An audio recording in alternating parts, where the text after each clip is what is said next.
Hello and welcome to Alienate UK. Hello and welcome to Alienate UK with your hosts, Andy and Nicole.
Let's go. Let's go. Hello, welcome to today's show of Alienate UK with my host Nicole Shivatone and our wonderful guest, Mr. Mark Olly. Thank you for joining us. Back again. I was going to say something, but I couldn't get the words out. So yeah. So just so people know, this is going out on Facebook and Twitch. I've just checked and it is out live on Twitch now. So I'm going to try and use that after the statement that I put out on Facebook and got some great feedback from everyone. So thank you for everyone that helped out with that. Really do appreciate it. We're going to try a few different platforms running alongside YouTube and just see how if it works, it works. If it doesn't, it doesn't. There are other options. So we're just going to go with that. So that's it. So thank you for coming on again, Mark. You know you're always welcome on air anyway. Oh, it's always a pleasure. Ask and I will come. Yes. So we're going to talk about today. Yes. So it is the Knights Templar and the real DaVinci Code. They're the two topics that was chosen by the viewers. Oh. So, and we're only running for 90 minutes because 2 hours does seem to be a little bit too long. So we're going to do 43 minutes, maybe have a break. If not, we'll just carry on straight through and do 45, and then just go from there. That's not a challenge then, because I do 2 1-hour talks on each subject. So somehow I've got to try and compress it, but I'm sure we'll do it. Yeah, I'm sure you're more than capable of doing that. Yeah, we'll get through and it. if not, we'll just have to do part 2. Well, yeah, we could do. Yeah. Mm-hmm. Yeah. Easy. Yeah. Right. So, which one do you want to kick off with first? It's entirely up to you, Mark. I don't know. I suppose it makes more sense to start with the Templars, because the DaVinci Code is based on work that reflects on the Templars. So if you get the Templars in place, everyone will be like, oh yeah, I get that, I understand that. So yeah, that seems like the place to begin. Yeah, we'll do that then. Yeah. You. I take it you're not going to be diving in with that many questions then. So we're gonna have a bunch of questions. Well, we'll have questions, but not until you start talking, because it's just like I said to you earlier, I know a few bits about the Knights Templar, but you can count it on one hand. Oh, okay, that's good enough. That'll keep us going. What can I say about the Templars? Well, I'll start with a personal story. I first encountered Templars, and I didn't realise that I'd actually encountered them because I actually trespassed onto a archaeological dig, because I was like a volunteer archaeologist. I was training in archaeology. I set off down a local canal that we have here, and the site that they were digging, which is a place called Norton Priory, it was the biggest monastic excavation in Europe. I think it probably still is. I actually stumbled onto it because I went down the canal, and the canal, they hadn't blocked it off or fenced it off or done anything like that.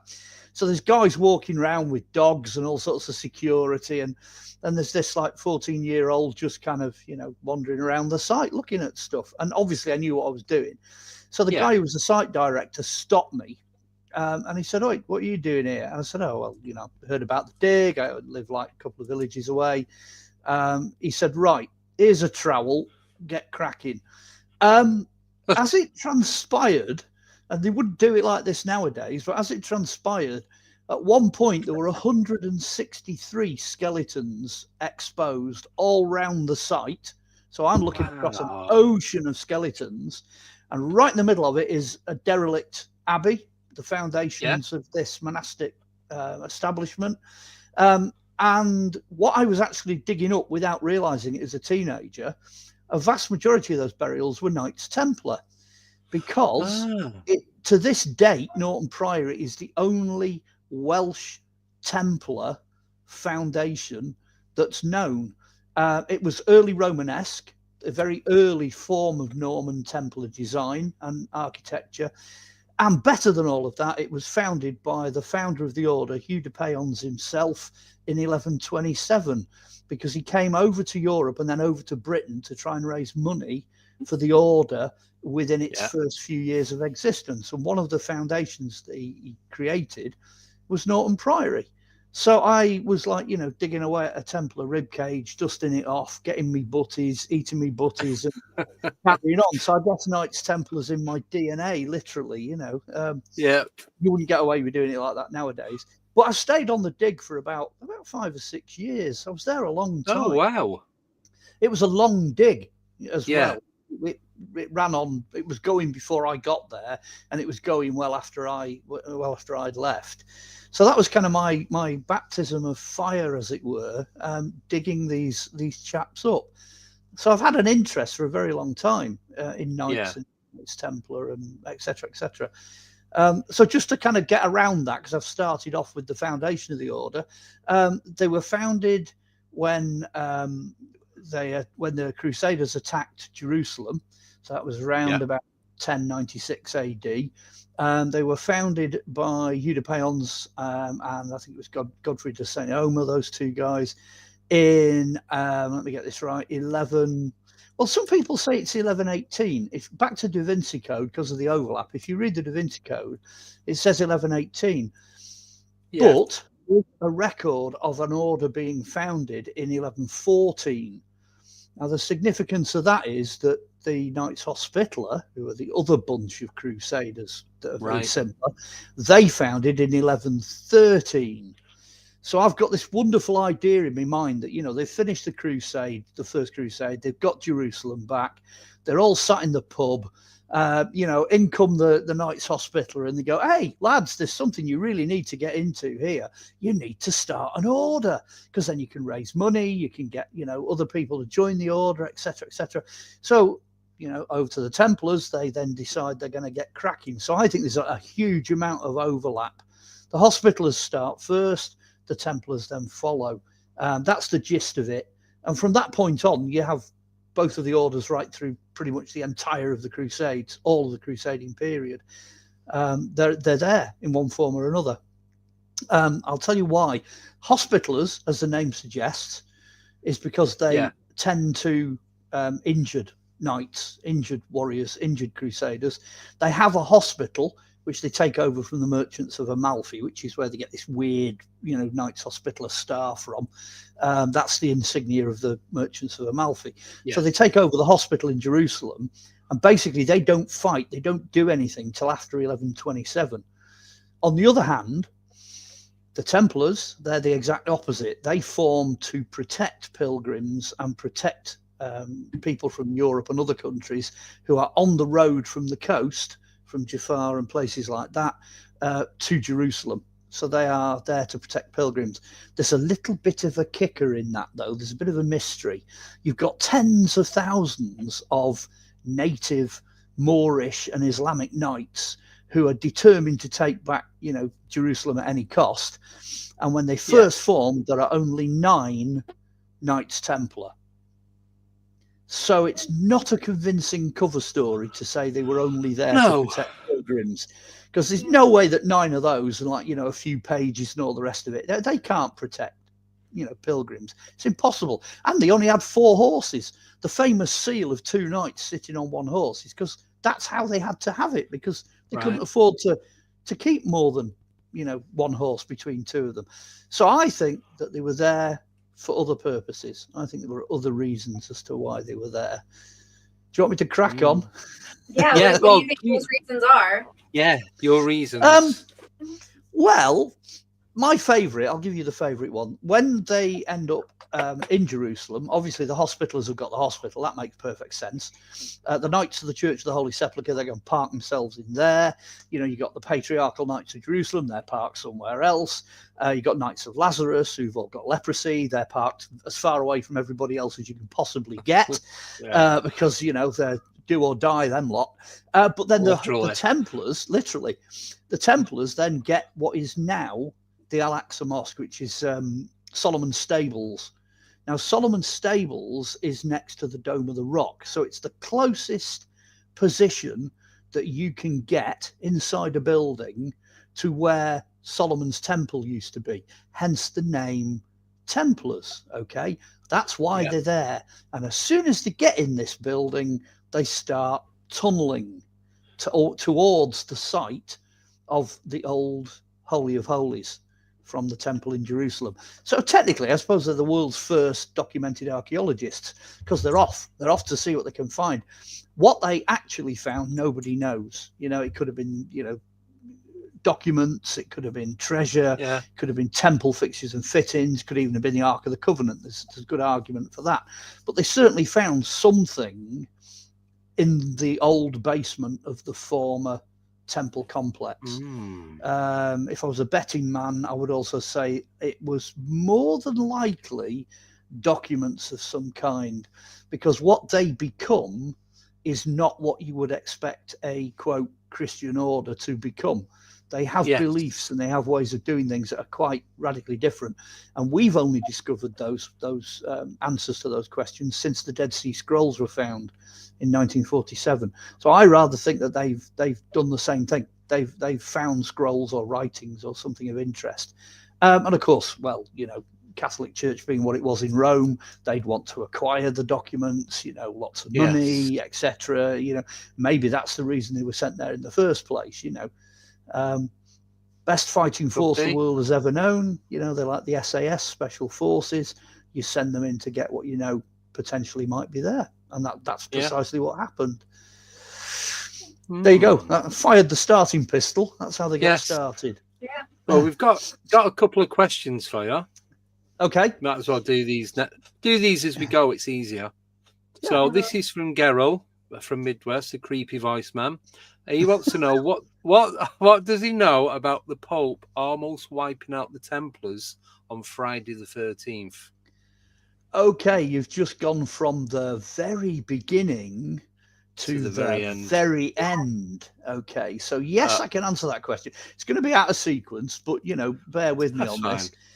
Friday the 13th of October, I think it's 1307. I'm doing all this from memory. 1307 was that was when Philippe the Fair of France, the king, decided he was going to shut the Templars down because he thought they were all heretics. But his real motivation was that at this point he owes the Templars at least a third of all of his lands and pretty much every penny he owns, because he'd borrowed, well, in today's money, he'd borrowed millions off them over the years. So he thought, well, if I shut the order down, end of problem. I don't have to pay any of the money back because, you know, they're a bunch of heretics, etc. But this is where it gets interesting. On Thursday the 12th, somebody tipped all the Templars off. They knew it was coming. So what they did was they got into the Templar Navy, which was the biggest navy in the world at that time, and sailed away from France the day before. The vast majority of them. So again, you're back into DaVinci Code territory here. Did they then take treasure to Scotland? Is that how they got up there? Because at that point, that was out of French and papal reach. That's where they went. You know, if you excommunicate someone, you go to the Celtic lands, you go to Ireland, Wales, Scotland, because you're out of the way. Then it's the closest stopping off point.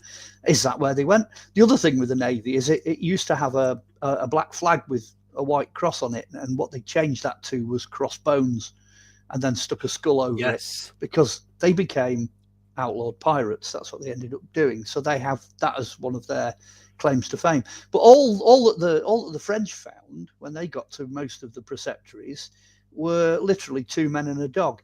I think for the entire of the whole of the Templar complex of France and lots of other places, I think they arrested 500 people, but they didn't execute them all.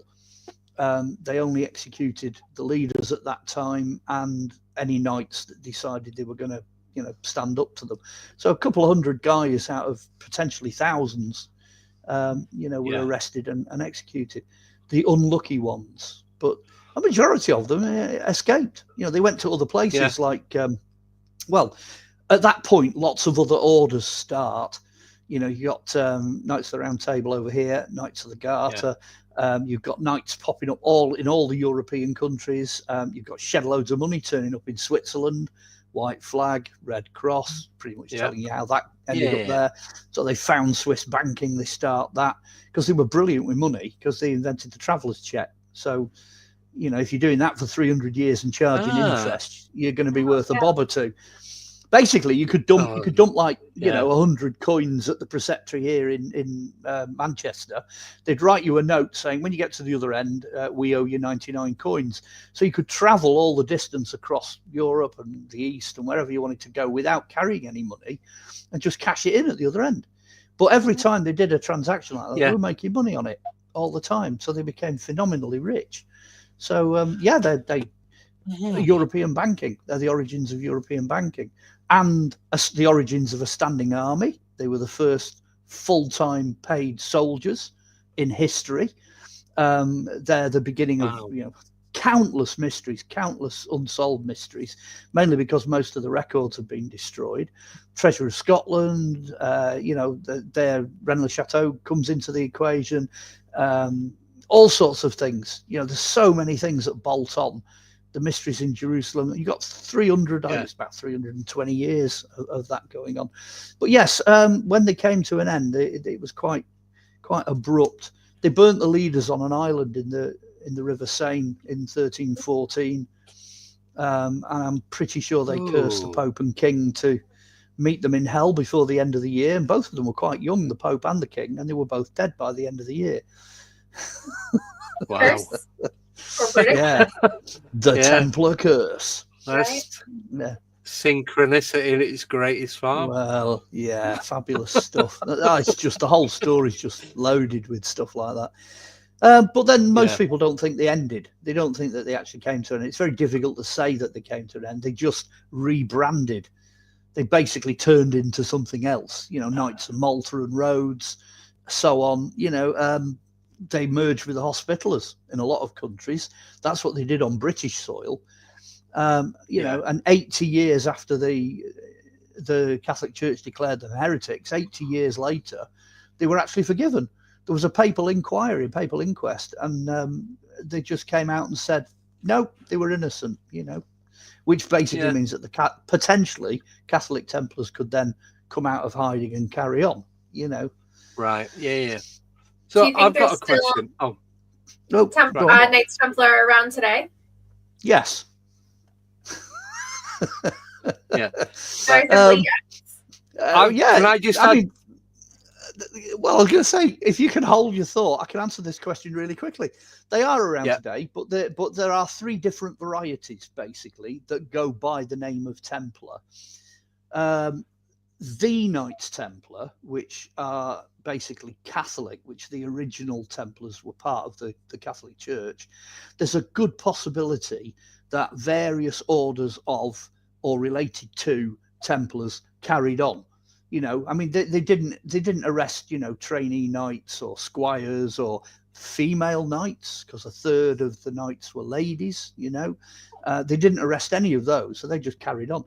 Then you got what's called the Masonic Templars. This is all the stuff you find bolted onto the DaVinci Code, all the Masonic kind of, and the jury's out on that one. Nobody really knows at what point in Freemasonry that their version of Knights Templar fired up. Nobody really knows. And then there are independent orders. I know of at least 18 independent orders of Templars worldwide. The Templars of England and Wales, for example, that's the lot that I'm in. So they still exist quite definitely. And then they're all over the place. They're all over the world. And certainly up till very recently, England was the head of all the other 18 countries that had affiliated together. The Grand Master was here. So potentially still is. And then you've got, I don't know what category you put them in, but there's loads and loads of other organisations now that have ballooned using the word Templar, especially in the United States. There's quite a lot over there now. But with claims to having origins that go back hundreds of years, you've only got those three. You've only got the Catholic one, the independent one, and the Masonic one. They're the only three that can trace hundreds of years of history going back. There you go. Good question. Right. No, because I was just going to add on to it. I only heard it once, I read it somewhere, I can't remember, about the Foreign Legion being something to do with the Knights Templar. Don't know how true it is. I could see militarily where there'd be a massive overlap. Huge, enormous overlap.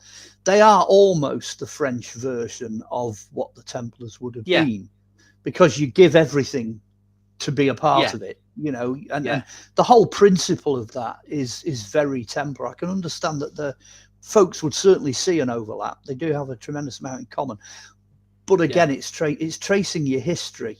I don't think the Foreign Legion was around at the time in the 14th century when the Templars came to an end. There's going to be a gap. There's going to be a gap somewhere in all of that. Yeah. No, because it was to do, like you said, like you give everything up. It's like there's no questions asked. Yeah. You give everything up, you become part of that, and that's it. That's it for the rest of your life. And same sort of thing. It's an order. So yeah, it makes sense if it was that. Well, it would. Yeah. And that is how the Templars operated. I mean, if you became a Templar, then obviously it wasn't a cheap enterprise. I mean, the horses back then were about the same as a Porsche 911 is now, so it's enormously expensive thing to do. Your armor alone would take 3 years of a normal person's wages just to be able to buy the armor, as would the sword.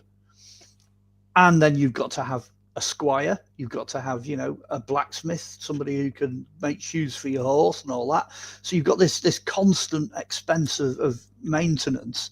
And very often what happened was the key to your castle or manor house or whatever, that would be handed to your wife when you went away.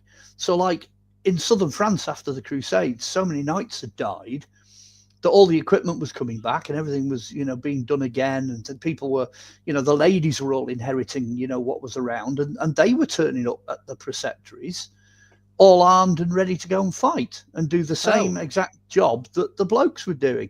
Yeah, it's people just don't realize this. Joan of Arc, for example, is not the exception. She's the rule.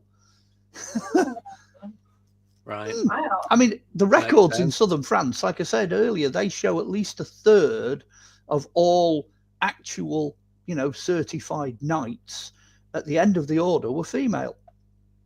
Wow. I had no idea. Yeah, you can be a Templar and be a lady and a Templar. There you go. It goes all the way back to the Anglo-Saxons. The Anglo-Saxons had female knights as well, as indeed did Vikings, etc. They all had female knights. They're not sort of bigged up, if you like, or haven't been in history, but they're definitely there, no doubt about it. That's one of the unusual aspects of Templars. Back to the DaVinci Code again, they have an extremely strong female leaning when it comes to God. They got a guy in called Bernard of Clairvaux to write up all of their rules, their monastic charter and everything, and he's famous for writing religious literature, hymns, poems in praise of a female god, which is a goddess. he builds up the female aspects. So they were extremely even-handed when it came to that side of things. You know, the men and women were treated absolutely as equals. No difficulty with that at all, which is extremely odd for an order in medieval times. And that's also why Da Vinci Code. That's why you've got this idea of the bloodline of Mary creeping in, because they had two, as it were, saints.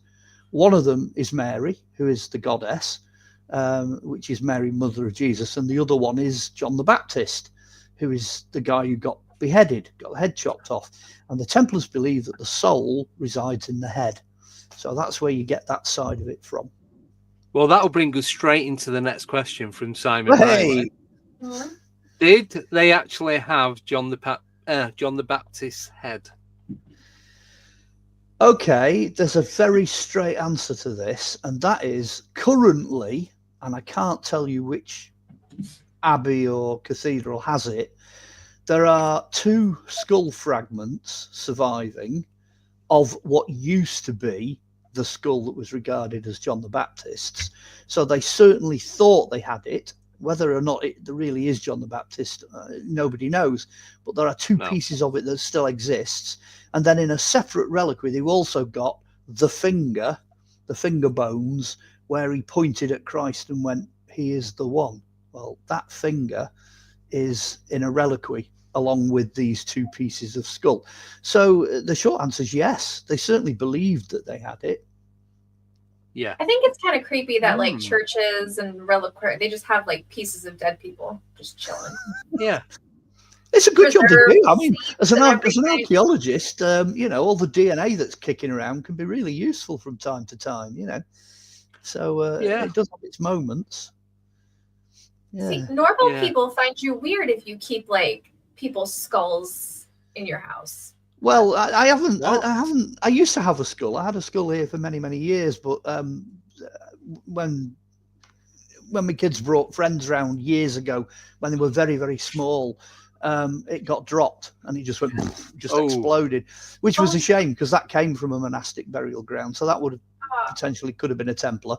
But what I've got in the other room is a bucket with a Bronze Age cremation burial in it that's waiting for analysis. That's basically a bucket full of powder because it's a cremation. So, it's what you do. It's part of the job, Even if it's not your job, I don't find it creepy whatsoever. No, it's not creepy at all. It's you have an alien in a body in a jar, Andy. I do, and he's clean. and I've got a piece of a UFO in my office. So hey, there we go. Yeah, I've got a piece of a real one. So yeah, that's going to be a topic for another day because I want to see. Oh yes, I can see you bringing me back with that one. Yeah, definitely. Andy knows. yes, I do. Right. We do have some more. Yes. Do you want to do it? Yeah.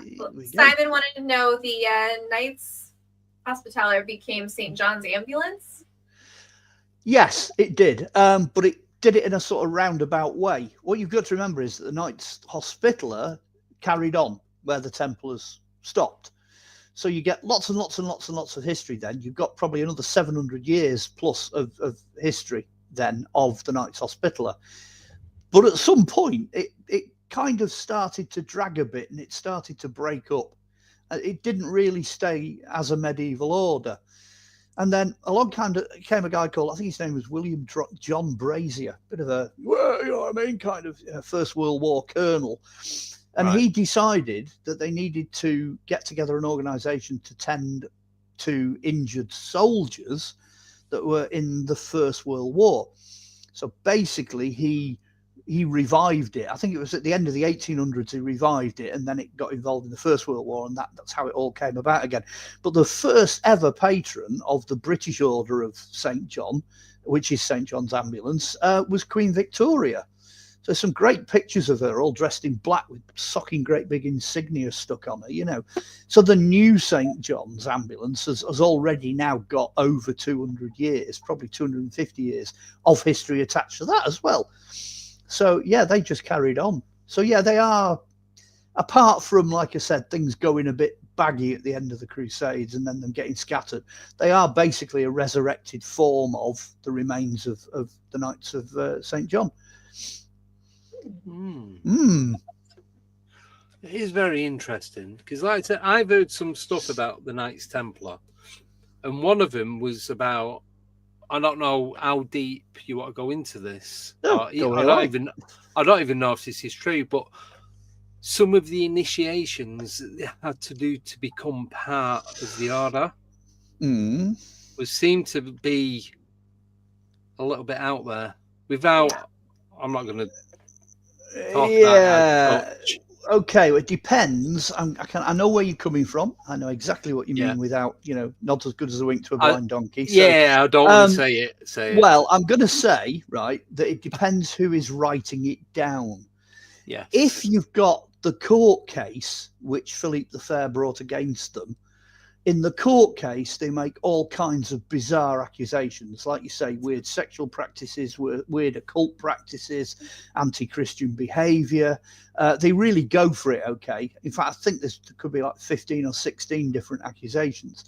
But then if you wind back to before that, there are just a few bits of Templar ceremonial notes, if you like, bits of what they did that have survived.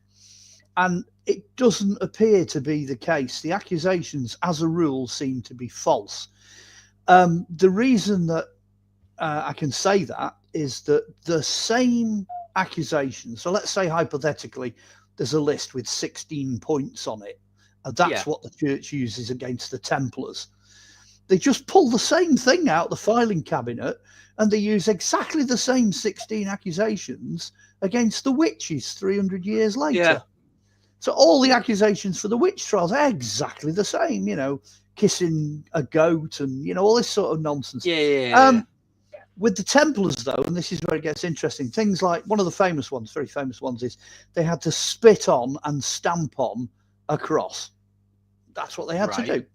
Oh. But the reason for that is that type of cross, which is the equal arm sort of, not equal arm, the extended center beam with a cross beam, that the traditional shape is actually wrong. And if you know your biblical material and you know the stuff that's come out of scrolls and what have you, you would know that it's actually the wrong shape and it just represents Catholicism. It represents the Catholic Church, which they had to renounce. They had to, move away from traditional Christianity and go purely to the Templars, who at this point are using an equal arm cross, which actually goes all the way back. I mean, the Romans developed the shape of it. It's, it's in Roman iconography. That's where they got it from. But it goes all the way back further beyond that. It goes right the way back into the prehistoric times. So the universal, if you like, cross of whatever you think of as the Almighty God, etc., is an equal arm cross. That's where they were going because they obviously wore it on the chest. They wore a tiny one on here. Not like you see in the History Channel. They don't have like big red crosses on the front like this going, shoot me here, wearing white in a desert, big red target. No, it's nonsense. They had all these muted colours and they had a tiny little cross on here. They earned that by going through their initiation ritual. So it depends, like I say, who you're reading. It's a very good question because obviously there are documents from the 14th century when they were dissolved and people go, oh, that must be fact then. It must be, No, wait a minute. Go back a bit further. Go to the 13th and the 12th and the 11th century, Well, the reason I asked, because I'd heard it on a couple of, I don't know if it's TV, like Travel Channel, History Channel, or podcasts or whatever, and they kind of state the same thing. But then it's like with Freemasonry, they supposedly have to do similar sort of stuff for their initiation. So was it like a bit of Chinese whispers going on and not actual things? But then I thought, well, if you're going to come on and talk about it, who's the best person to ask? Okay, absolutely, 110% firsthand. I'm in 3 orders of knights. Okay, 3 of them. I'm in the Fleur de Lis, which can trace themselves back to the 16th century, possibly the 15th. I'm a Knights Templar. I'm also a Freemason. So under no circumstances have I ever run across any of that nonsense. Okay, none of that rubbish has ever gone on. If I thought for a minute that that was going to go on or that was happening, I would just leave, because I'm also a qualified vicar. So I've already chosen my path. I know what my path is. And I just wouldn't go there, you know. And to be honest, all the people I know who are in those three orders would not be there if they didn't have good, you know, solid, charitable, moral reasons for being there. That's basically, I mean, all of those organizations now, I mean, we're never going to put our armor on and go fighting, you know, with swords and shields. It's never going to happen. It's not. What we do mostly, what all three of those organizations do, is raise money for charity. That's what they do. And I can confidently say, I'll just give you one example. Let's say one day we just decided we were going to switch off the Freemasons. That's it. We're not going to do it anymore. Finito. At that point, £3.5 million would be wiped off the NHS in one go. That's the kind of level we're talking. All these guys in all these different lodges who are all, you know, businessmen, they all know a thing or two about money and economy. They're keeping the country going. You know, they're keeping charities going. They're keeping, you know, the place breathing. Don't get me into politics, because we've had the spring, whatever it is, laughable spring budget. They've just axed so much that all of the charities, all of the charities now are going to pull together. So you're probably going to see more activity from the Masons, more activity from the Templars, the same with the Fleur-de-Lis, the same with all the other orders as well, all the other knights now. It just puts more pressure behind the scenes. You know, it just turns the kettle up to boil a bit.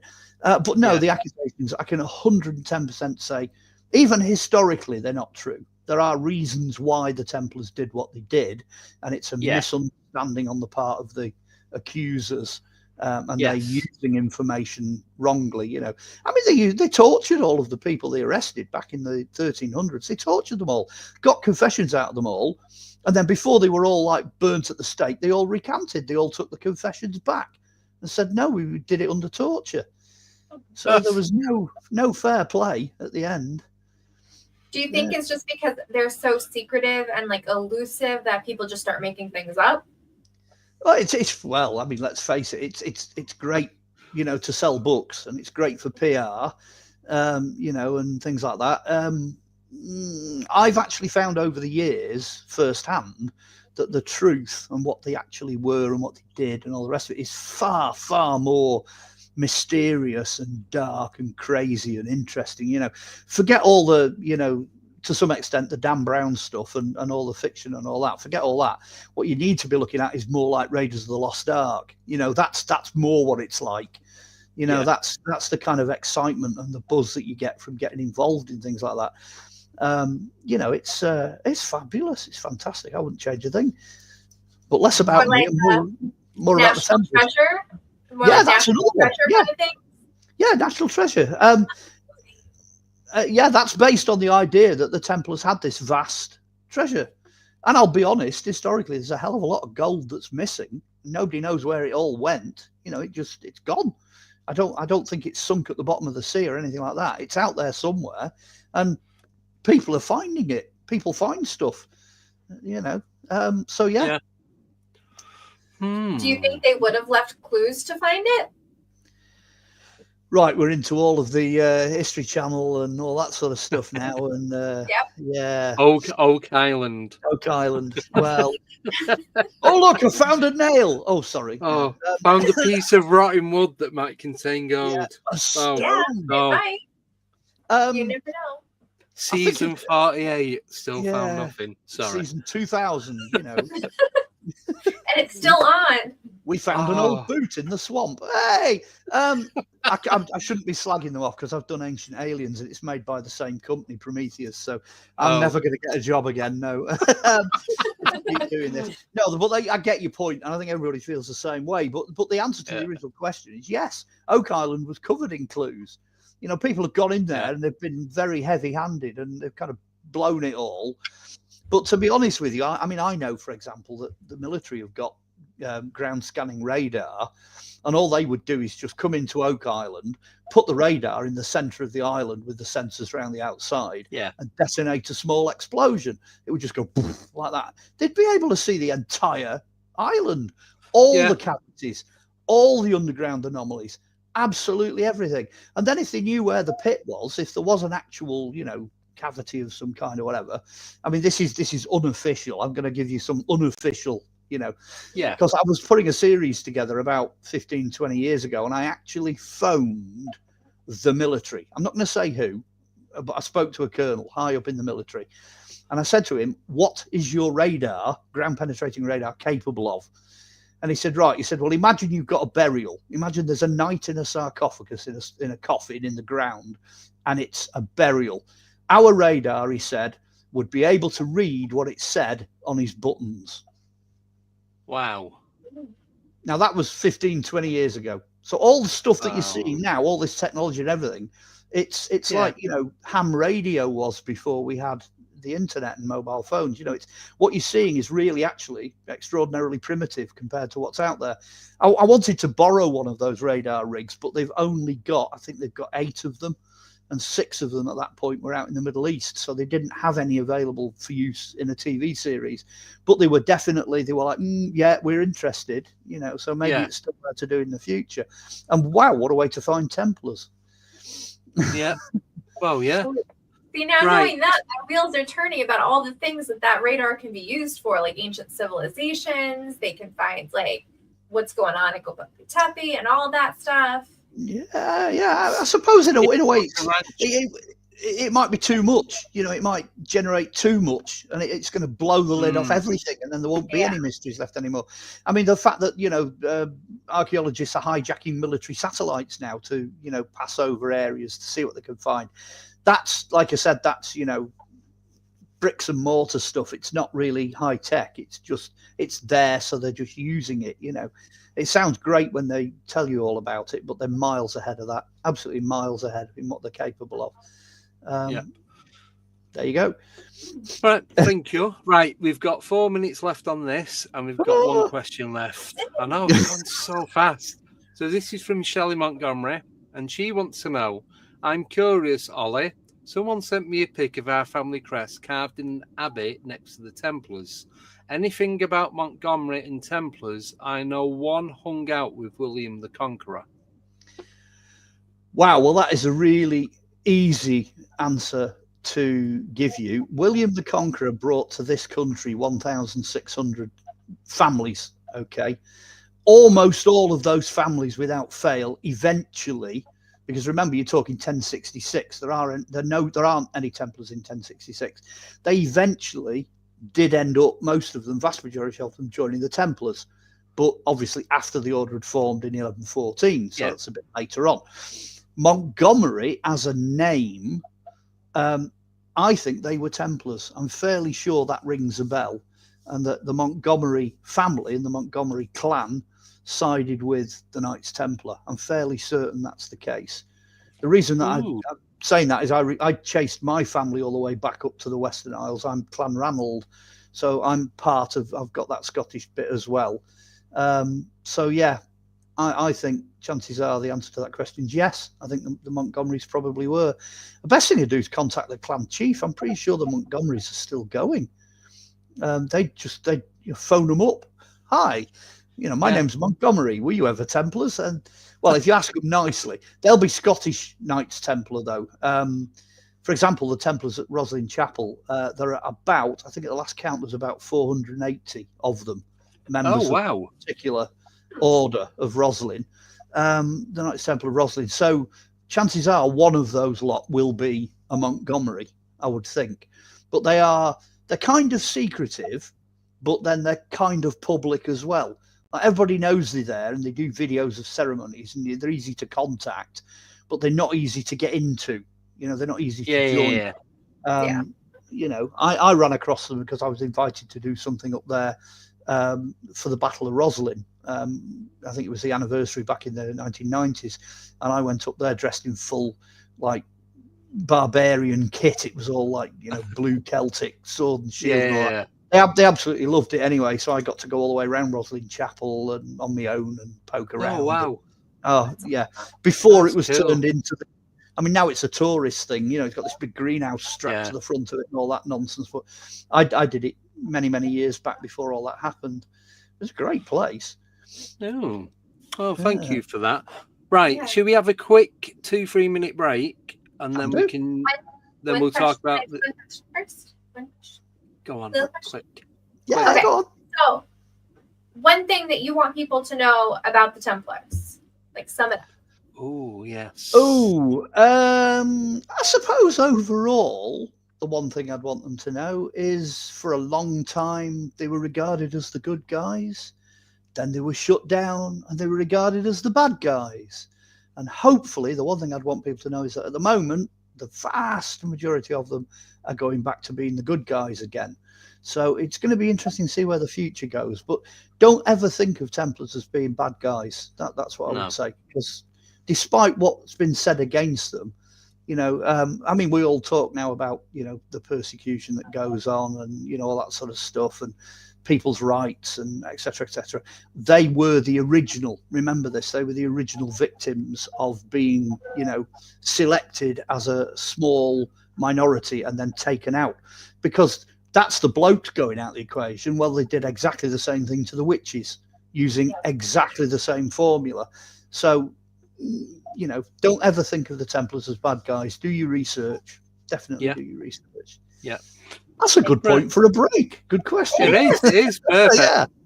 Yeah. I'm going to boot us all off, play some music, do some voiceovers, and then we'll be back on. And I'll put the countdown on today as well so that we know. It's only 10 seconds, so you got to be quick. Yeah. Yeah. Better wrap I'm these. always ready. Right, so see you in about 2-3 minutes. Okay, doke. Cool. Right, get your questions in for the real DaVinci Code. See you guys very, very soon.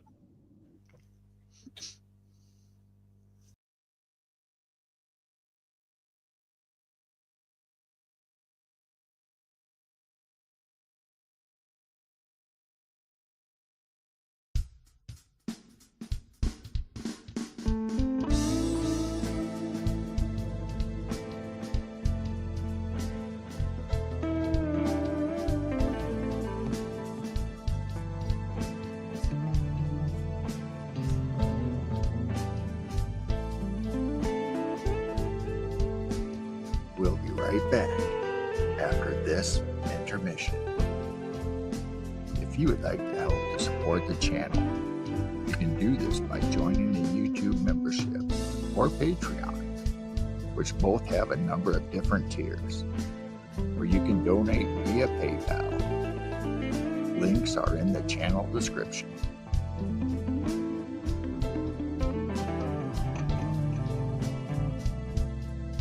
This episode will also be available as audio wherever you listen to your podcasts, Spotify, Apple Podcasts, Podbean, etc., as well as being available on Audible.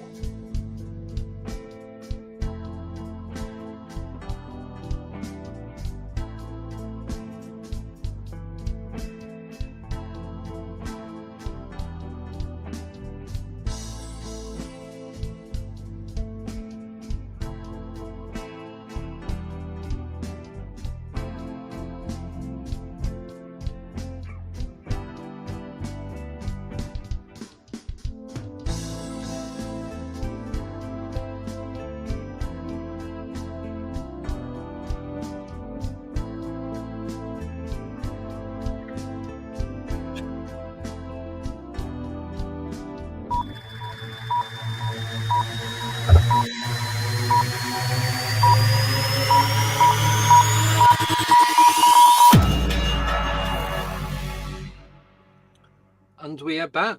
We made it. Hey, oh. Oh, that was hard work. That was Yeah, a lot I of could- juggling there. I heard all these kettles going on, and then just towards the end, I heard all these toilets flushing, and then people running. Oh, We're back. right. We're We're back. moving We're on back. to We're back. the real DaVinci Code. Right. Yes. Not the fake one. No. All I know about's the fake one. Yes, pretty much, because there's not really a lot out there. There is, obviously, if you search deep and you keep going and going to research, you do find quite a bit of stuff out. But it's hard. It like that break. Then it's hard work. Well, at the time the film came out, when the DaVinci Code was real, well, as when the book became a bestseller, and then when the film came out, there were lots and lots of books that came out that just kind of explained all the different subjects. I think I've actually got somewhere, I've got a dictionary, basically dictionary-sized book that just goes right the way through everything that appears in the movie and tells you where it all comes from. But then also over here, we had Tony Robinson and Time Team, who's like a bunch of archaeologists, who then all went off to investigate all of these different bits. And all of them have ended up turning out not to be true. You know, that there are problems with all of them. Priory of Zion is one that really gets my blood boiling, because that's in it, the Priory of Zion. And it's, you know, oh yes, they're here to protect the bloodline of Christ, and you know, this order of knights in France and all the rest of it. Rubbish, nonsense. Before, I think it's 1967, there was nothing known about them. You know, basically this Pierre Plantard bloke went down to his local library and stuck all of this documentation in there, these constitutions and stuff. And then eventually they were found later by other writers and then blown up into this amazing story about, you know, the bloodline of Christ and all the rest of it. Pierre Plantard being, you know, of course, a descendant of Christ. And that is really the backbone, if you like. That's what's running in the background all the time of what you see in the DaVinci Code. But, and it's a massive but, if you know your biblical material, none of it adds up. It doesn't ever get to that point, you know. I mean, for very good reasons, which you can push me on if you want, but you'll get a strange answer. Christ never married, never had a girlfriend, never produced kids. So there is no bloodline. And I can give you, there's 10,000 reasons why that's the case. But there's some easy ones and some strange ones. So that whole thing's nonsense. He didn't survive. He didn't survive from the cross or anything. He's not buried under Mount Carridu in France, you know, in a tomb or something like that. That's another thing that annoys me as well. Some of these books that come out, they're like, you have this massive book and you go all the way, you know, Rennes-le-Château is one of these things. You go all the way through these books. It's where Oak Island got it from, I think. You go through, you get to the end of it, and you're like, yes, they've got a grave. They know where he's buried. And then the book just finishes. There's no punchline at the end of the book. And it's like you know where he's buried, but you didn't dig him up or anything? You exactly. So if you spent a week reading the book, you know, and you get to the end of it, all it makes you want to do is tear it up. And to me, if there's no punchline, if they don't actually go, guess what? Here it is, guys. If they don't do that, then it's transparently a fake. You know, they're just trying to sell books. That's what I feel like with all these shows. I'm like, you're hunting for Bigfoot. You're like looking for gold treasure. I feel like I would have seen it on the news if you found it. Yeah. Like, I deeply believe down in the core of my bones that people don't actually want to know the truth. They don't, because, you know, the chase is better than the catch. They'd rather go on the journey and then not have that journey end. You know, it's like being kids on a ride at a fairground. You know, you just don't want it to stop. He's on the other side, actually. Yeah. So we ask this question of everybody who comes on, really. It's, if you could know everything, would you want to know? And I want to know, but Andy never wants to know because he wants to keep the chase. Like you just said, it's a chase. It's the enigma. It's a mystery of it all. No, well, I'm gonna it's not knowing.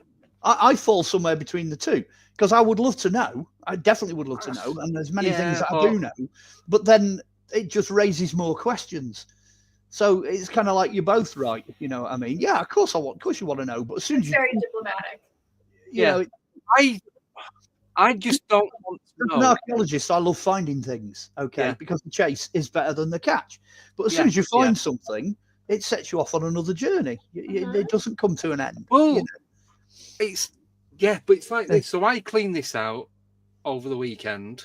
Yeah, I'm no nearer to knowing whether it's organic or not. That's all I'm going to say. Okay. So there's nothing on it. There's no stamps saying made in Taiwan or anything like that. There's no symbols on it. There's nothing like that. It stunk of rotting cabbage. That is all I'm going to say. Right. Okay. So, as someone who used to do special effects in film and television, I can tell you now it's probably made from latex, because that smells like rotting cabbage. Well, it's. Well, I I thought it was going to be rubbery, like silicon latex sort of thing, but it's not. No, because latex goes hard over time. It goes Right. crunchy.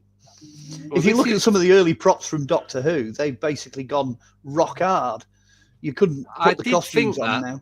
Mm. Yeah, but even if it is a movie prop, I'm still love it to bits. So Yeah. regardless of what it is, But that's the thing. You could know. You could send it to a lab. You could have it analyzed, but you won't because it's that not knowing, that tiny percent chance that like it could be an alien. It took me 11 months to find the courage to open it. I was just saying, I was sat here on Saturday morning doing some editing, and I kept seeing it out of the corner of my eye. I thought, right, I'll pick it up. If I can like twist it a little bit and it comes undone, then I'll open it up and see where it is. And I did that, and it's like, oh, it opened. Right. So that's why if it didn't open first time, I wouldn't have touched it. It stayed exactly how it was. Oh, there you But go. going back, it's the not knowing. It's It's the not knowing. The I mean, DaVinci Code plays that card to the absolute perfection. That's why it was a bestseller, because there's so many things in there. There's so many rabbit holes that you can go down. But as I said, most of them, vast majority of them, have been debunked. You know, the bank they mention in there doesn't exist. The secret society doesn't exist. There's the bit where it talks about Jesus kissing Mary Magdalene. Well, that comes out of the Gospel of Mary. Yes, all that background's fine. But the fragment that they've translated to say that he kissed her, the bit where it says he's kissing her is corrupted. So they've had to fill that in. So they've had to, you know, kind of be imaginative with the translation is the best way of me saying it. And who cares if he did give her a kiss? You know, if you're French, you know, you kiss people on the cheeks all the time. It doesn't, it's the meaning is missing. Everything about that is absent, you know, so you can't write anything more into that. So it's taking things like that and then really working them into the story, you know. That's what they're doing. What did they get from the DaVinci Code? Where did they get the, say again? What did they get right? Rights? Yeah, what did they get right in the Oh, what did they get right? Oh, what did they get right? Well, DaVinci, basically, the man himself. The cryptext really exists, the coded thing that they have to open. Obviously, the paintings do, Mona Lisa, etc., etc. They interpret them in different ways, but there are hundreds of mathematical, geometric mysteries. That side of DaVinci is there. You know, it's been written about and all the rest of it. That's Dan Brown doing some decent research. Obviously, the buildings, the locations, the places to go to, Roslin Chapel, Roslin Castle, you know, all the different things that they're involved in, they're all there. You know, they all exist. And the whole idea of what they're doing within the DaVinci Code. The guy that actually, I can't remember his name now, but he stands up at the beginning, gives a lecture about symbolism. It's Tom Hanks that's playing the character, which I wasn't sure about, but I think he did a reasonably good job. When he decodes all those symbols at the beginning, that's fine. So there's a sort of a body of truth, if you like, in it. Some of the best fiction is just truth that's been moved, you know, that's been bent and been twisted. If it's not believable, you're not going to invest in the book. You're going to invest in the story. So there's truth in some of it. Mary Magdalene is not buried underneath that thing in the Louvre, though. You know, that strange structure they've got. No, she's not under there. And if you go to Roslin Chapel to find that secret underground chamber, you know, where she was supposed to be buried under Roslin, if you open the door that you see in the film, all the brooms will fall out of the broom cupboard. Because it's a cupboard. It's a cupboard. The rest of it's a stage set, you know. So some of it is there, but some of it isn't there. You know, Roslin's well worth a visit. I mean, definitely, without a doubt. Right. Go on. Sorry, go on. No, that's right. I just going to say it's an awesome site. It's an awesome place. It's a forester's chapel. Most of those chapels were destroyed by Henry VIII in Britain, but the Scottish ones, one or two of them, that one being the best example, have survived. So it's phenomenal, absolutely phenomenal place to be. Yeah. No, I was going to say, so it's called the DaVinci Code. Yeah. Mm-hmm. Why? Like, this is from. I've not got a clue absolutely whatsoever. Why is it the Da Vinci Code? Did Da Vinci set out some sort of don't know, mapping for it to be traced. Well, I think the idea is they've got this barrel of letters, which is called a cryptex. It's a turning code cylinder, which you have to crack the code on in order to open it. Well, that's based on a lot of the work of DaVinci, the way that works as a mechanical object. I think DaVinci designed something very similar to that, and that's where that comes from. Right. And what they've done is they've got it with a scroll inside it. And in the story, as far as I can remember it, the scroll actually starts the journey to finding where Mary is. Mary Magdalene is what they're searching for. Who it turns out, based on the bloodline, is actually the French lady that's hanging around with Tom Hanks. You know, I don't want to blow it here. There's a bit of a spoiler there, but I think she turns out to be, you know. But then at the end, there's a great, one of my favourite scenes. They're stood around a pool outside Roslin Castle, and she touches the surface of the water with her foot as if she's going to walk across the water, and then she takes her foot back again and doesn't, you know. So that's a great, I mean, whoever directs it, I know that is a great like cliffhanger moment, you know. Have they found her? Have they not found her? You know, it's that journey again. So the DaVinci is kind of the thread running behind it, and the mathematics of that era of painting, and the technology and the whole vibe and everything. And the question is, did of course DaVinci inherit knowledge which was originally with the Templars 200 years before him? Well, yeah, chances are he probably did, you know. And it does that all the way through, pinches things, you know. I'm watching it from an archaeologist's point of view, going, yeah, know where that came from. Yeah, know where that came from. Yeah. No, I thought that. Yeah, sorry, you could say I thought I'd ask that because I know, like at the beginning of the movie, but I was trying to step away from the movie, and like see the real life side to it. Like, was it actually connected with DaVinci? Yeah, DaVinci is known. DaVinci is known to produce 36 sketchbooks. There were 36 big, like proper, you know, notes and all that. He used to write backwards as well, just to make things awkward for people in the future. So you got like, you know, 15th century writing, but it's running in reverse. He was a mirror writer. So you had 36 of these original volumes. Now we know that 18 survive. So there's already a mystery there. What was in the rest? You know, what was in all the other volumes that were lost? You know, you could go on and on and on, you know. But do you think they were lost, or do you think there's a certain place in Italy where they've got them in the tunnels? Well, again, you're into the what are the connections to the Vatican and the Vatican Library and all the rest of it. That's a great conspiracy, because that's as an archaeologist and as somebody that's actually visited, like, you know, the Vatican and what have you. I know that it doesn't look anything like, it's nothing like you see it in the movie. These air-conditioned glass rooms, you know, that they have to break out of at one point in the movie, that is pure stage set. Because basically you've got 3.5 miles of underground storage tunnels with like Dexian stacking shelves racking on, with rows and rows and rows and rows of just files and books and documents and that. There's enough stuff down there. I think they reckon, I don't know, ask me how they worked it out, but I think they said it would keep 100 scholars busy for about 480 years before they got to the end of it, before they actually knew what they've got. But that doesn't surprise me, because, you know, there's 2,000 years of stuff down there.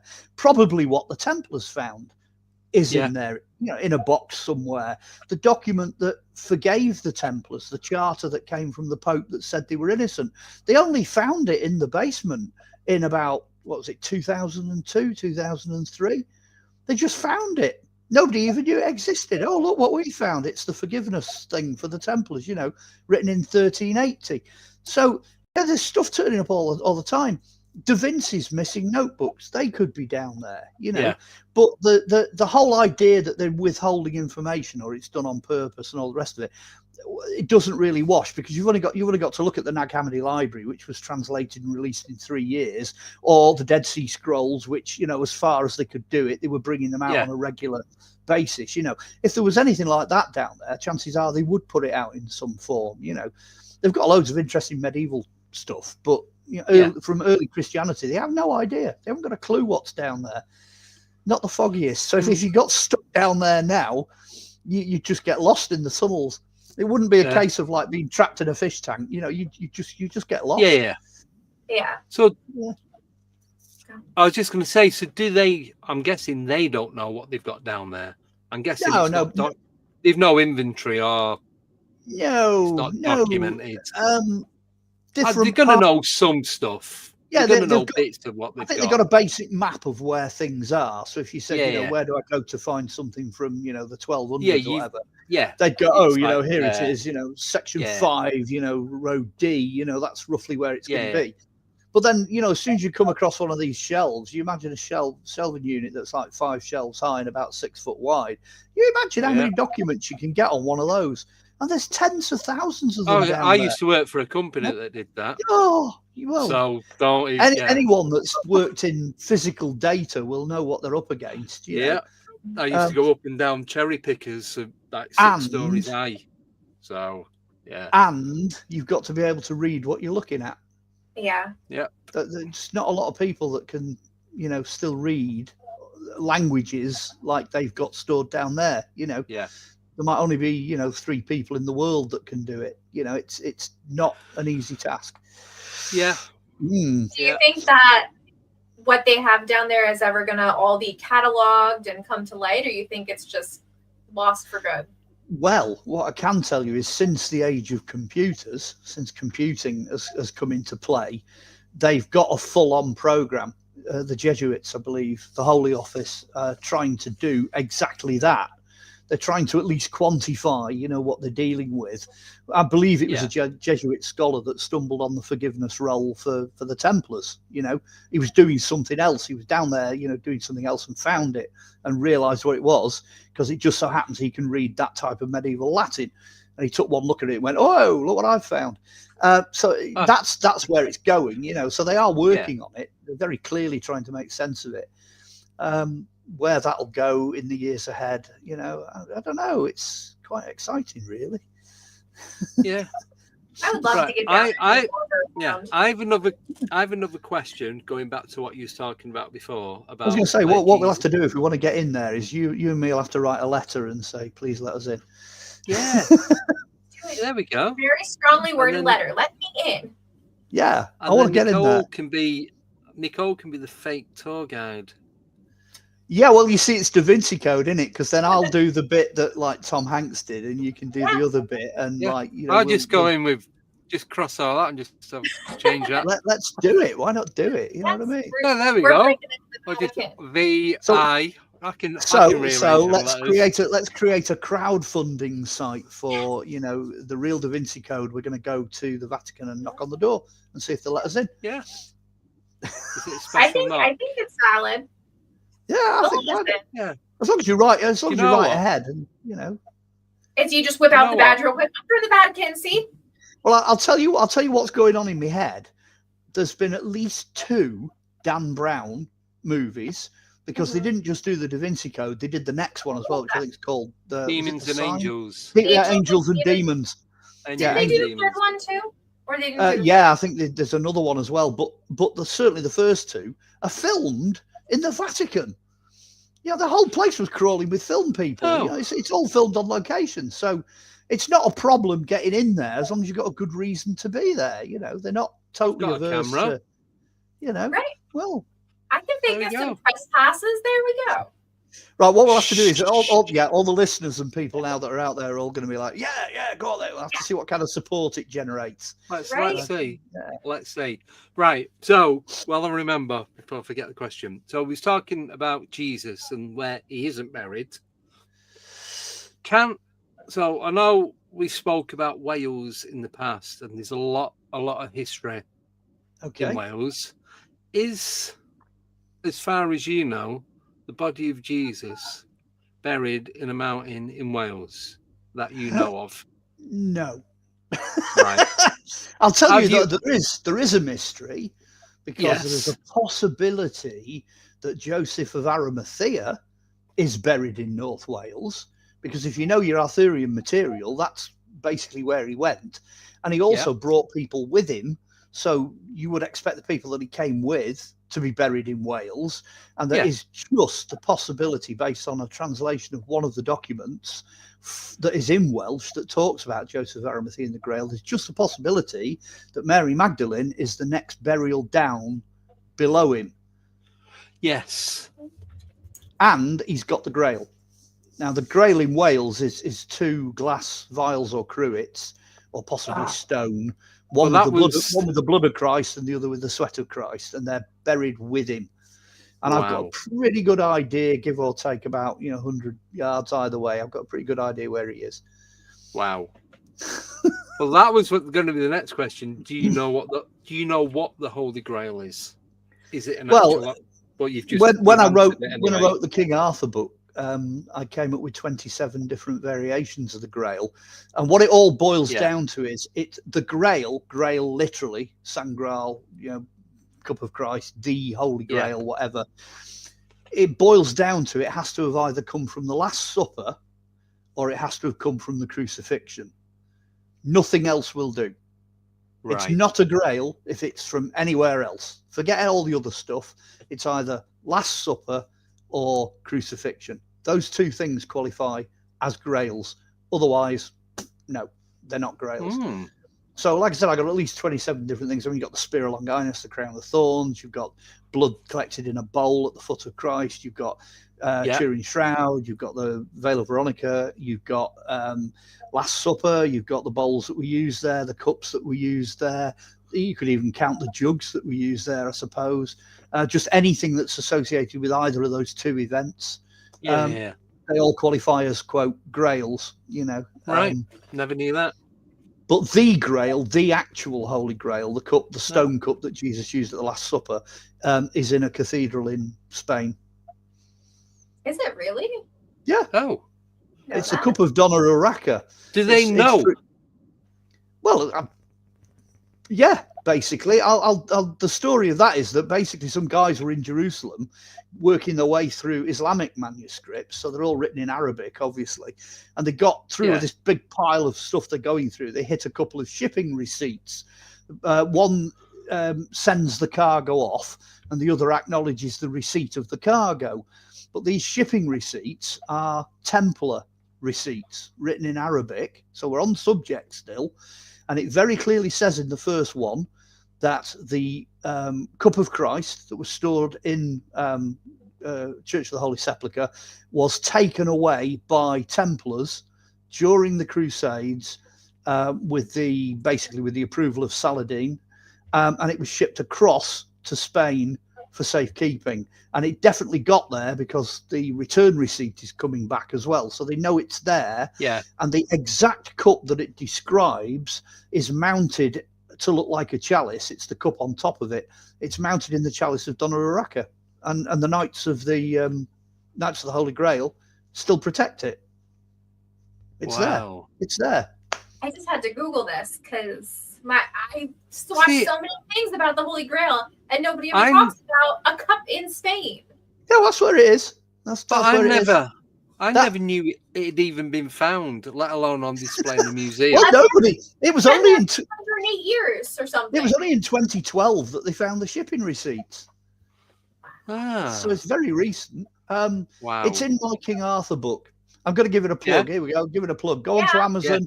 Yes. It's called the Polychronicon of Merlin, Joseph, and Arthur. It's the complete everything you ever wanted to really know about what's really out there to do with King Arthur. It's quite a big book. I think it's 25 quid for paperback, 30 quid for hardback.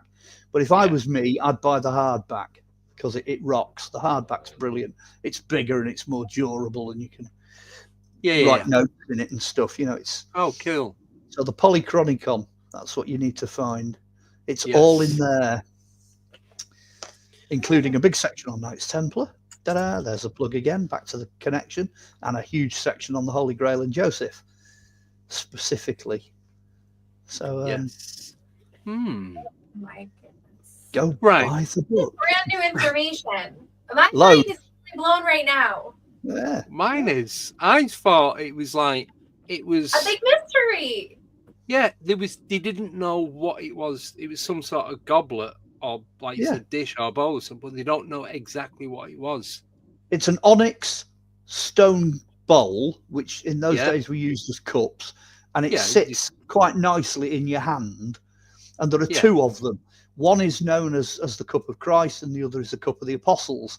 So one of them he was drinking out of, and the other one was the one he sent round. Yeah. There's a little bit of argument over which one's which, but based on the receipt, this is where it gets really fascinating. When Saladin knew that the cup was going on the move, he sent a request to the Templars and said, my daughter is very sick. Can you cut a little piece off the rim of it and send it to me, because I know it will heal my daughter?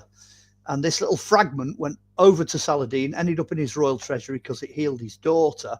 And the cup that they've got in Spain has got the bit cut out of it. So you can tell which one's which, because it's got this little bit cut out. Even if it didn't have that, as long as you've got the two together, it doesn't matter. You've got, one of them is legit.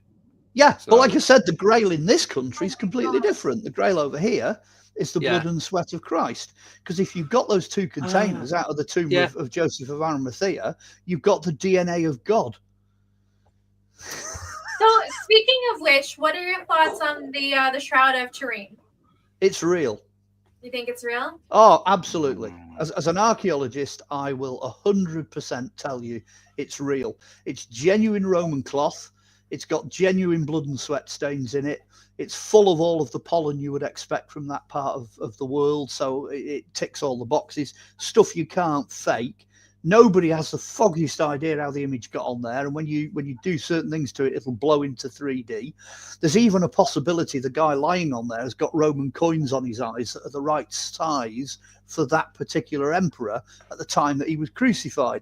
All the injuries are consistent with what you would expect.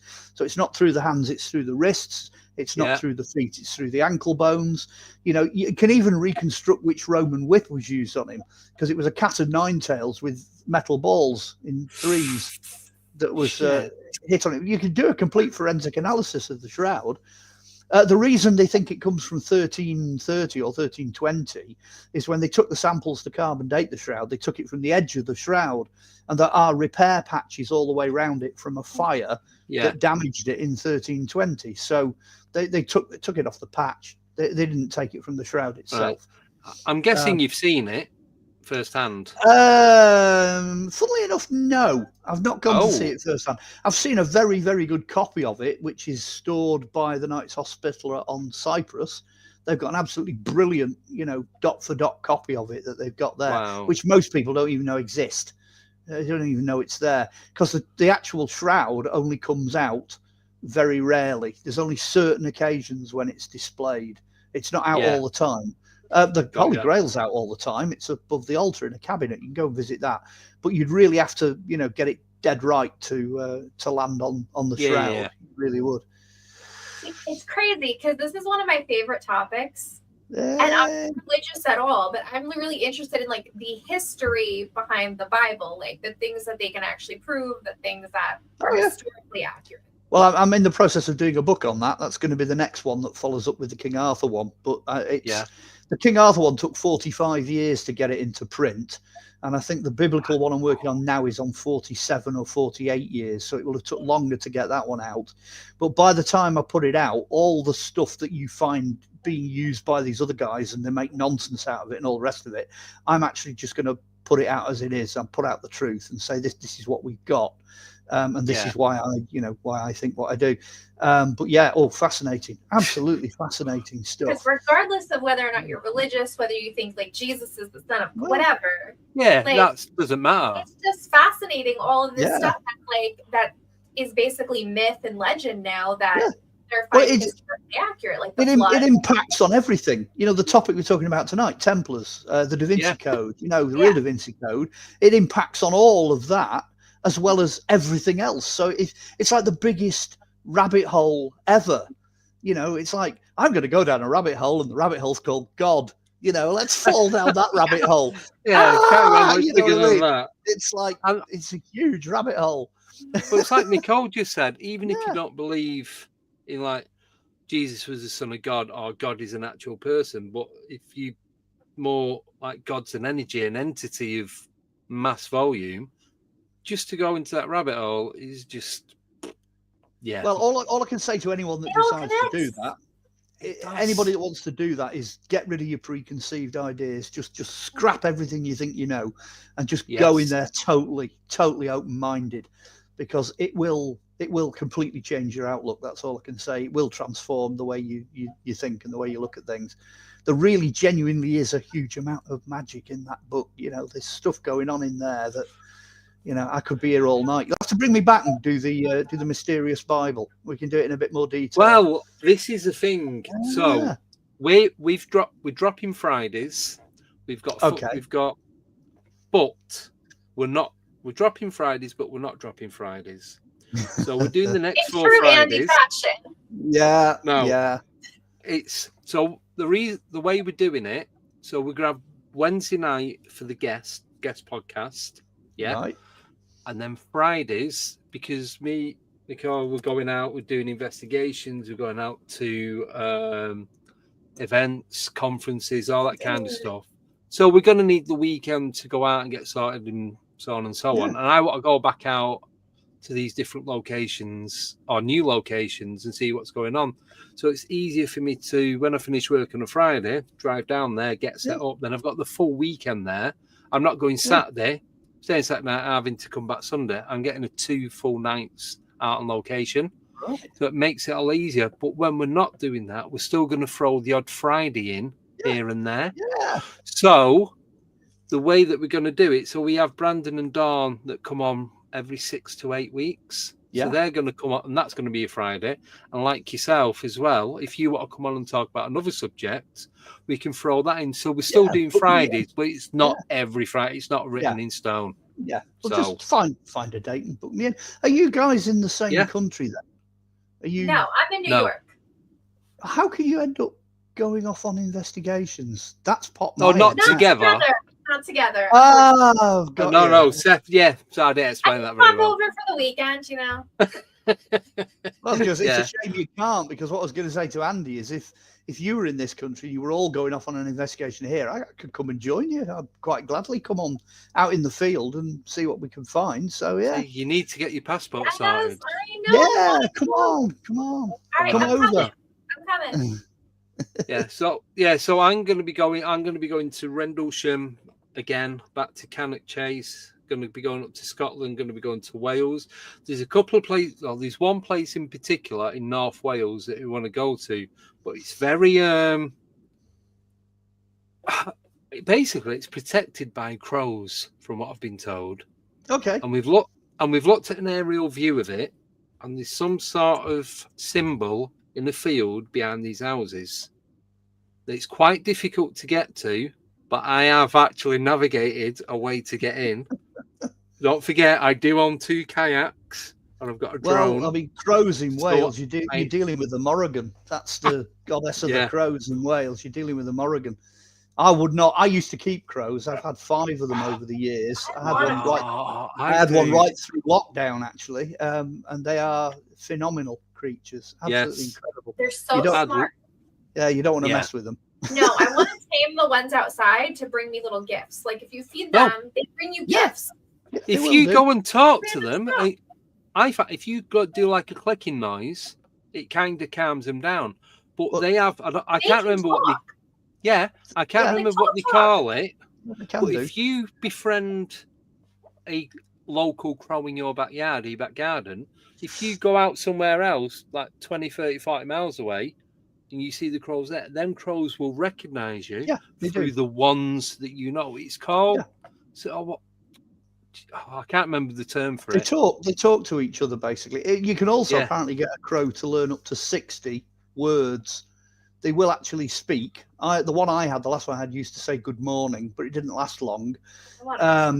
So you can get them to speak and talk, and they are extraordinarily human. And also the irony with the one I had, which was a bit of a miracle, is we also have 2 cats, and both of the cats thought that the crow was a cat, and the cat thought that the other 2 cats were crows. So they all got on fine. It wasn't a problem, you know. You'd expect the cats to tear it to shreds, but it never did. It was a big bird, so you know they weren't going to take it off. So yeah, I My got some great. favorite crow Right. was I one just that was need... like in a nature museum, and so many people walked up to it and said "caw, caw, caw," that the crow started imitating the Yeah. people trying to Yeah, it will imitate do. the crow. Yeah, It yeah. was so funny. I used to have one that used to come. I used to let it fly around, and it would come back to a whistle. It knew it was me, and it would come back and land on my arm. So you can. They're amazing, incredible. That's it. I'm Yeah, getting a crow. I Yes, just love it. quickly. I They're a just lot need of to do work. this. Here we go. So, BMR Rob is in the chat. Bigfoot Michigan Rob. So the plan was for him to send 2 signed books over, obviously from the US to the UK, but the cost of it was ridiculous. So instead, he sent me a sheet of paper, letterheaded paper. He's wrote on it and he signed it. So I was going to put it in the book, but instead I decided to laminate it. So I just wanted to show. Hey. So that's Oh, and Very nice. so I now have it laminated. hey. That's it. So that when I find space, will be going up on the wall. We've not missed anybody's questions, have we? I don't We really have want to. 2 questions. Yeah, go on. Let's All make right. sure that. Wants to know, Andy, does Olly know about the Yellow Book? Do you know about the Yellow Book? I don't know about the yellow book. I know about 5 different yellow books, so you'll have to be a bit more specific. I know everything from yellow pages right the way through to the Masonic yearbook. So they're all yellow. They're all known as the Page is Yellow what I was Book. thinking. Yeah, So what is it? I don't know. I just thought yellow pages, but they don't do that anymore. Yeah, No, it's they don't. Google now. Like phone directory, isn't it? Yeah. All right. Well, we wait for her to tell us what the Yellow Book is. We can do Elaine's question. Mhm. Aha. Heard you talk on many subjects, including crystals, folklore, moon landings, spiritual Yeah. archaeology, and today's topics. What is your favorite topic? Okay, Ooh, well, question. that actually is a really, really easy answer because everything I do, doesn't matter what it is, books, television, interviews, you name it, everything is all history and archaeology, all of it. So going and excavating a UFO crash in Wales, it's not UFO to me, it's archaeology, it's history, it's modern history, Yeah. 21st century. All of it is either history or archaeology. So that is a really easy answer to come up with. Even if I'm doing biblical stuff, it's archaeology. It's literary archaeology. You're digging through pages to come up with answers of sorts. So yeah, it's just archaeology. Once an archaeologist, always an archaeologist, I guess. Yeah, yeah. Which is great for the ladies because it means as they get older, they get more interesting. Sorry, old joke. That's probably why I'm single. But there you go. Hey, I'm just gonna laugh and say nothing. Yeah, It's yeah. safe. Don't. It's safer. Yeah, the older anything is, the more interesting it is to an archaeologist. I'm saying. I'm just gonna show up now. Yeah. Right. Yeah. But do you know what? We are at the end of the show. We're at the 90-minute mark. Fabulous. We've got It's went 2 so and a half. fast. Yeah, I But told do you you. know it would. what? Yeah. Do you know what though? We've seemed to get more intense on the Deeper. subject. Yeah, more detail rather than trying to drag it out for the 2 hours. Yeah. Yeah. I think Yeah. 90 minutes is bang on. Really do Yeah. now. Well, don't forget, because of the way the questions came in, we did the beginning of the Templars and then we did the end of the Templars. So the bit in between, I mean, there's 10 crusades and goodness knows how many mysteries we never went near. But overall, I'm quite happy with what we covered. I think we've covered the Templars.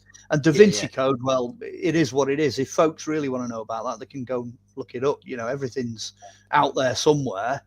Yeah. But that's what it is. It gets people interested. It gets people asking questions and doing the research. Yeah. And we went don't off on a forget, bit of a tangent. don't forget to buy the Polychronicon of Merlin, Joseph, and Arthur as well. I've got that in my Amazon basket. Yeah. I do apologize.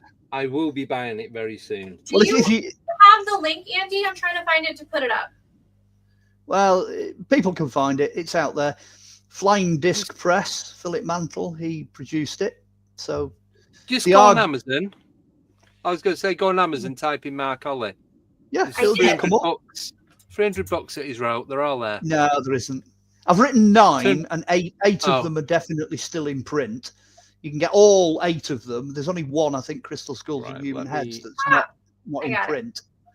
But if enough people want that, I can ask Philip and he'll put it back up again. Yeah. But There we go. that's they're all there. Yeah. Excellent. 2, 3, 4, 5, 6, 7, 8. Green Man, Ninth Legion, trying to remember what the others are. Loads. Robin Hood, Polychronicon, Crystal Skulls. Trying to think of the others. There we go. There's loads of them. Yeah, there's loads of them. Celtic Warrington and Other Mysteries 1, 2, and 3, which is regional. Yeah, they're all up there. Yeah. There is a strange one as well, which is all about time. I think the book's called Weird Time, and I wrote the foreword for that. Most people don't even know it exists, but I did that last year. I wrote the foreword for Weird Time, which is an American publication. So, hey, there you go. All you book collectors out there. Yeah. There we go. And the other two things, very quickly, I'll throw in the other two things. If anybody wants to get me, it's Facebook. Come and find me on Facebook, because that's the only social media you can get me on. And if anybody wants to find out what I'm up to, what I'm doing, and what I've done in the past, go on YouTube. There's an absolute ton of stuff now on YouTube.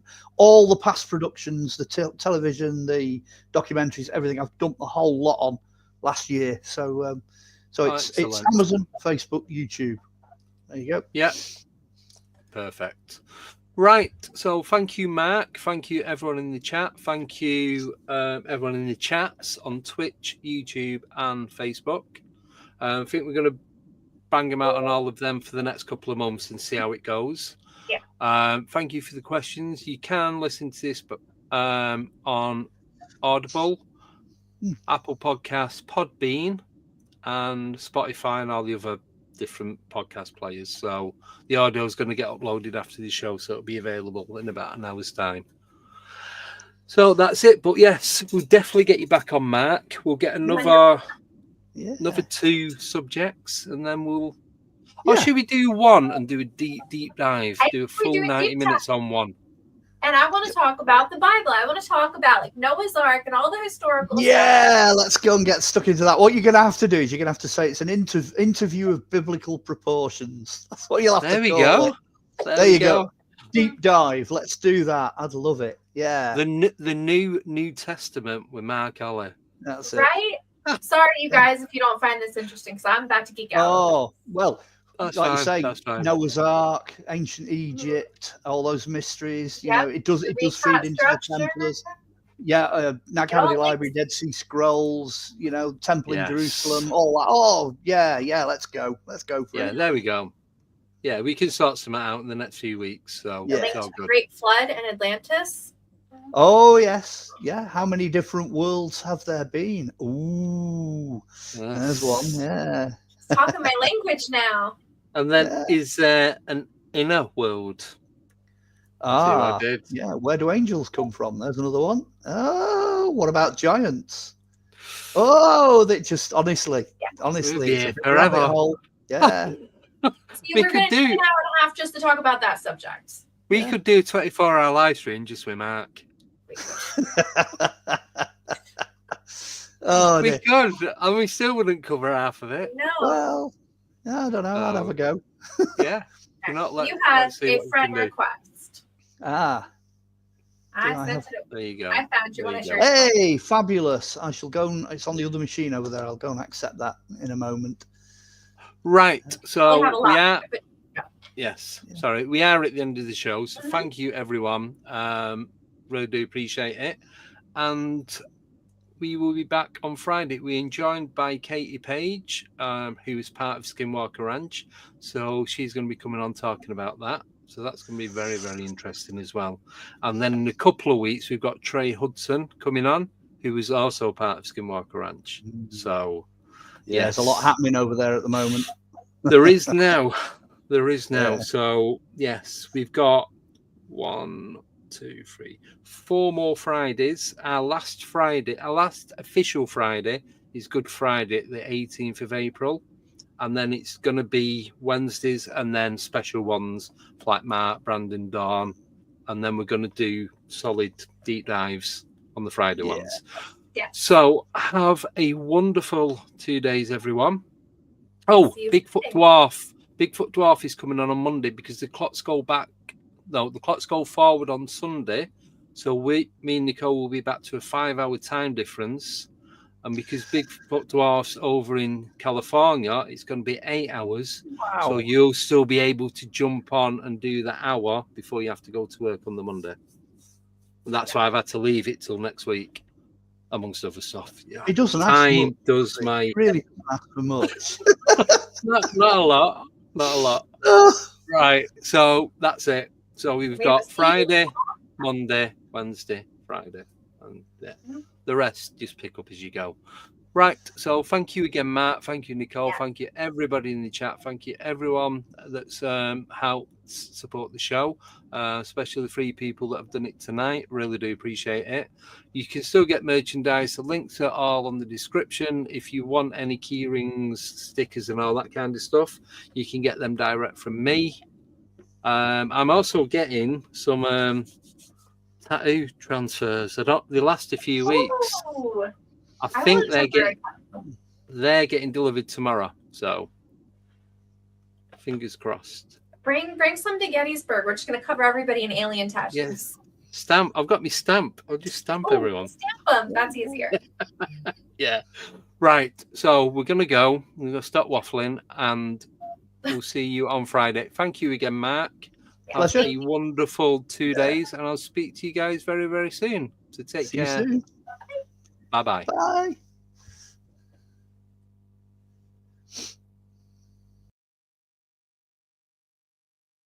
This episode will also be available as audio wherever you listen to your podcasts, Spotify, Apple Podcasts, Podbean, etc., as well as being available on Audible. Thanks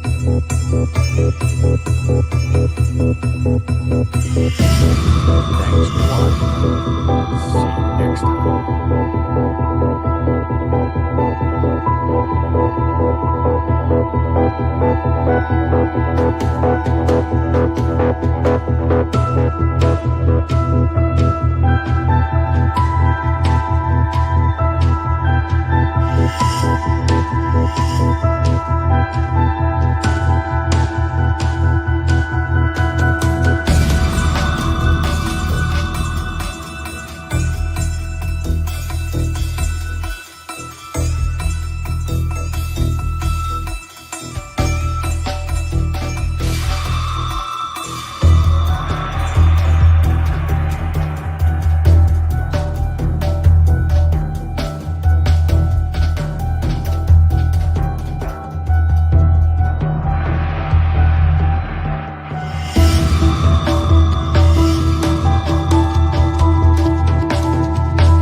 Goodbye.